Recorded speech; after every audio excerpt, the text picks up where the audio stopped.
Hello বন্ধুরা, এমন একভাবে পটল চিংড়ির রেসিপি আজ আপনাদের দেখাবো যা একবার করলে বারবার আপনারা খেতে চাইবেন এবং জিভে জল আনার মতো একটা রেসিপি। তো চলুন বেশি দেরি না করে শুরু করা যাক।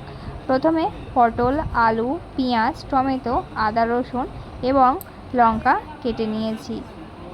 এরপর ধুয়ে রাখা চিংড়িগুলোকে ভালো করে নুন এবং হলুদ মাখিয়ে নেব। ভালো করে মিক্স করে নেব যাতে প্রত্যেকটা চিংড়ির গায়ে মশলা লেগে যায়। এখন একটা কড়াইতে তেল দেব এবং আস্তে আস্তে চিংড়িগুলো ভেজে নেব। জানেন তো, এই রেসিপিটা সহজ পদ্ধতিতে এবং কম সময়ের মধ্যে এবং স্বাস্থ্যকর এবং টেস্টি একটা রেসিপি। অল্প সময়ের মধ্যে এই রেসিপিটা এবং ঘরোয়া উপাদান দিয়ে বানিয়ে ফেলতে পারেন।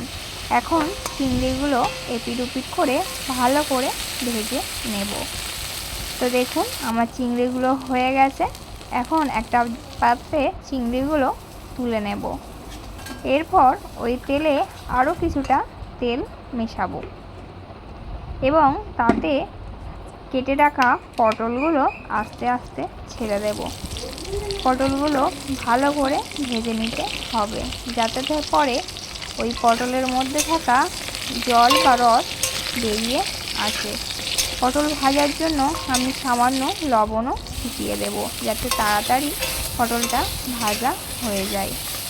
তো চলুন ভালো করে এপিট ওপিট করে পটলটা ভেজে নিচ্ছি। দেখুন পটল ভাজা আমার প্রায় শেষের দিকে, এখন নামিয়ে নেব। এরপর আবারও ওই তেলেই আমি ফোড়নে দেব শুকনো লঙ্কা, জিরে এবং তেজপাতা। আপনারা চাইলে এলাচ, লবঙ্গ দিতে পারেন, আমি দিয়েছি।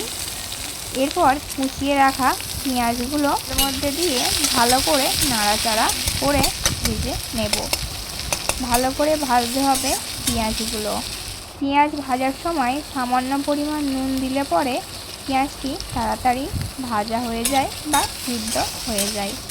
দেখুন এখন আমি কেটে রাখা কাঁচা লঙ্কা দিয়ে দিলাম। আপনারা চাইলে কাঁচা লঙ্কা দিতেও পারেন, না দিতেও পারেন। যেহেতু আমি গুঁড়ো লঙ্কা ছাড়াই রান্নাটা করব, তাই আমি কাঁচা লঙ্কা দিচ্ছি। এখন কেটে রাখা আলুগুলো ওই পেঁয়াজের উপর দিয়ে দিলাম। এখন আলুটাও আর একটু ভালো করে ভেজে নেব। আলুতে সামান্য পরিমাণ লবণ দিয়ে নেব যাতে তাড়াতাড়ি করে ভাজা হয়ে যায়। তো দেখুন ভালো করে নাড়াচাড়া করে তারপর কুচিয়ে রাখা টমেটোগুলো দিয়ে দিলাম। এখন 5 থেকে 7 মিনিট ভালো করে ভাজার পরে আদা রসুন বাটার পেস্টটা দিয়ে দেব। এরপর আদা এবং রসুন ভালো করে ওই আলুর সাথে মিশিয়ে ভেজে নেব। আপনারা চাইলে প্রথমে রসুন এবং পরে আদা দিতে পারেন, আমি একসাথেই পেস্টটা দিয়েছি।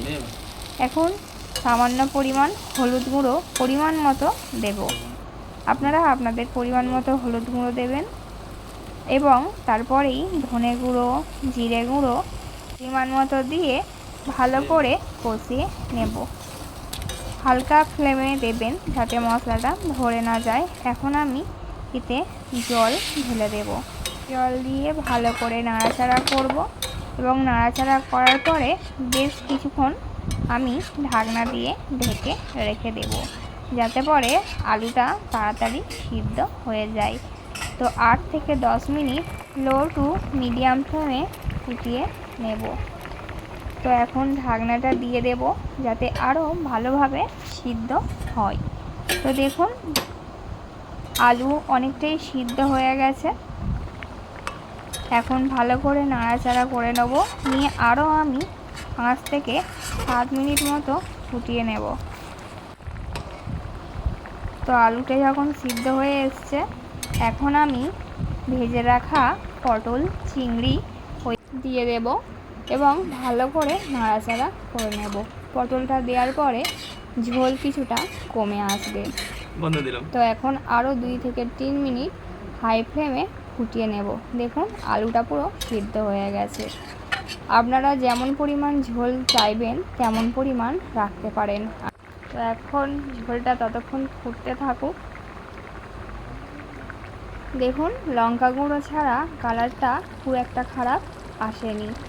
আমি বেশিরভাগ রান্নাই লঙ্কা গুঁড়ো ছাড়াই রান্না করি। তো দেখুন পটল চিংড়িটা প্রায় হয়ে এসছে। এখন ওপর থেকে সামান্য গরম মশলা দিয়ে দেব। গরম মশলা দিয়ে ভালো করে নাড়াচাড়া করে নেব। আপনারা চাইলে আরও যদি গাঢ়ত্ব ভাব আনতে চান তাহলে আরও একটু ফুটিয়ে নিতে পারেন এবং সাথে আরও একটু আলু দিতে পারেন। তো দেখুন আমার পটল চিংড়ির রেসিপিটি প্রায় হয়ে এসেছে। এখন আমি গ্যাসটা বন্ধ করে দেব এবং ওপর থেকে লাস্টে আপনারা চাইলে ঘি পরিবেশন করতে পারেন। আমি ঘি দিইনি, কিন্তু ঘি দিলে এর টেস্টটা আরও একটু বেড়ে যায়।